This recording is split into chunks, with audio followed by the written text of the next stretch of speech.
అందుకు ప్రభుత్వానికి నా తరఫున ధన్యవాదాలు తెలియజేస్తున్నాను అధ్యక్ష. Thank you. గౌరవ సభ్యులు బీర్లా ఇల్లయ్య గారు. ధన్యవాదాలు అధ్యక్ష. ఈరోజు ఒక శుభదినం. డిసెంబర్ 9 అంటనే 4 కోట్ల తెలంగాణ ప్రజల ఆకాంక్ష నెరవేరినటువంటి శుభదినం. 60 సంవత్సరాల పోరాటం, 60 సంవత్సరాల కళ, 4 కోట్ల ప్రజల కళను ఆకాంక్షను నెరవేర్చినటువంటి తల్లి సోనియమ్మ జన్మదినం సందర్భంగా తెలంగాణ ప్రజల తరఫున ఆలయ నియోజకవర్గ తరఫున ప్రత్యేకంగా ధన్యవాదాలు తెలియజేస్తున్నాం. నిజంగా తెలంగాణ వచ్చిన తర్వాత ఆ తల్లి విగ్రహం లేకపోవడం, నిజంగా ఆ రాష్ట్ర గీతాన్ని కూడా రాష్ట్ర గీతంగా ప్రకటించుకున్నటువంటి ఇలా తెలంగాణ ప్రభుత్వంలో ఒక రాష్ట్ర గీతాన్ని అధికారికంగా ప్రకటించుకొని తెలంగాణ తల్లి అంటే 4 కోట్ల ప్రజల గుండెల్లో విధంగా 4 కోట్ల ప్రజల ఇళ్లలో ఒక తల్లిగా, ఒక చెల్లెగా, ఒక ప్రతిరూపంగా ఉండే విధంగా ఇవాళ తెలంగాణ రాష్ట్ర ప్రభుత్వం మా మంత్రివర్గం అంతా కూడా తెలంగాణ తల్లిని రూపొందించారు. గతంలో తెలంగాణ దేవత అన్నారు, కానీ తెలంగాణ దేవత ఉండేది గుళ్ళల్లో, తల్లి ఉండేది 4 కోట్ల ప్రజల గుండెల్లో.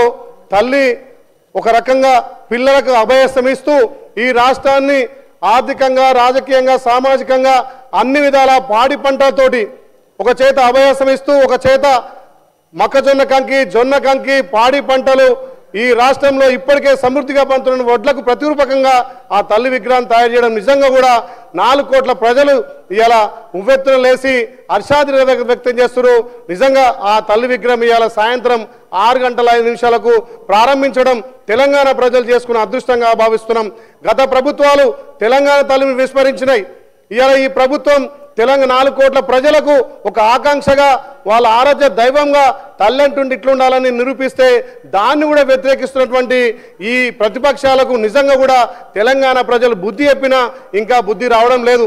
ఆ తెలంగాణ తల్లి చేపట్టుకునేగా మీరు 10 రోజులు 10 ఏళ్ళు అక్కడ కూర్చున్న వాళ్ళు ఇవాళ అదే తెలంగాణ తల్లిని వ్యతిరేకిస్తున్నారు. కనీసం తెలంగాణ పేరు మీద ఇవాళ తల్లి సోనియమ్మ దయాదాక్షల మీద మీరు అధికారంలోకి వచ్చి ఇవాళ తల్లి సోనియమ్మ బర్త్డే రోజు కూడా శాసనసభలో ప్రతిపక్ష నాయకులు రాకపోవడం నిజంగా కూడా ఒక దురదృష్టకరం. ఇవాళ తల్లి సోనియమ్మ దయ వల్లనే తెలంగాణ వచ్చిందని చెప్పి ఆ రోజు ఇక్కడ ఇదే సభలో నిండు సభలో చెప్పినటువంటి ప్రతిపక్ష నాయకుడు మరి ఇలా సభకు రాకపోవడం తెలంగాణ ప్రజలు గమనిస్తున్నారు. నిజంగా తెలంగాణ ప్రజలు ఈ తెలంగాణ తల్లి విగ్రహ ఆవిష్కరణకు పెద్ద ఎత్తున సాయంత్రం వచ్చి మా ధన్యవాదాలు తెలియాల్సిందిగా, అదేవిధంగా ఈ తెలంగాణలో పాడి పంటలు సమృద్ధిగా పండి ఆ తల్లి దయ వల్ల ఇంకా కూడా తెలంగాణ దినదిప్రతిగా ఒక సంవత్సరంలోనే 10 సంవత్సరాలు చేయనటువంటి పని మా గౌరవ ముఖ్యమంత్రి, మా డిప్యూటీ ముఖ్యమంత్రి, మా మంత్రులు గారు ఇలా ఎంతో రకంగా అభివృద్ధి ముందుకు తీసుకుపోతున్నందుకు వాళ్ళకు కూడా ప్రత్యేకంగా ఈ ప్రజాపాలన ద్వారా ప్రత్యేకంగా ధన్యవాదాలు తెలుస్తున్నాను. థ్యాంక్ యూ అధ్యక్ష. గౌరవ సభ్యులు